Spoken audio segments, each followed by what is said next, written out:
Hello, everybody, and welcome back to another retro recap. Today, I'm going to go over Donkey Kong Jr. for the Atari 2600. It was made by Nintendo back in 1988. So, further along in the life cycle of Atari 2600 games, this particular game has 15 achievements associated with it. The ratio is 1.9. So, a doable game for sure. There is only one achievement that really gave me some grief, and that one was to play on difficulty 8, which you have to play on difficulty 8 and get all through the entire game without losing a life. Difficulty 8, and the game's only 3 boards. So the basic gist of the game is you play as Donkey Kong Jr. and you're trying to rescue your father, who Mario has stolen and put into a cage up at the top.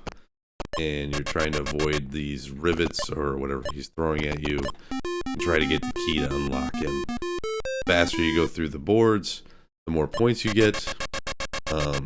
Second board, you're just going to be pushing the keys up to the top and avoiding these rivets. If you go off the vine like that and push too far to the left, you will fall to your death. So watch out for that. You're going to want to hit the right or left joystick only once, and if you slide down on these double lines, either the right or the left, you'll slide down a lot quicker. And it's all about timing, and if you look at the bottom of the screen, there's a bird there. Just avoid the bird as much as possible. If you time the bird, I found that that usually lets you get by easier, especially on the higher difficulty waves where it's going a lot faster. This is probably the hardest board in the game. This is the one that's probably going to give you the most grief on difficulty 8. This is the only difficulty 1, so it's not too bad.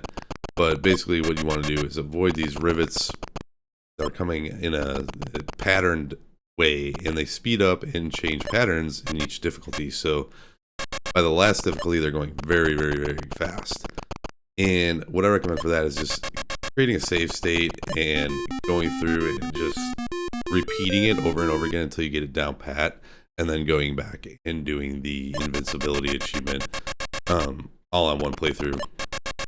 That really helped me do that. It made it a lot easier because that going all the way back to that wave 3, I personally don't like achievements like that where you have to do the whole entire set without dying. I'm fine with the board ones, but like going through and having to do multiple boards over and over and over again is just kind of repetitive and annoying when you're trying to do something like a no-death achievement.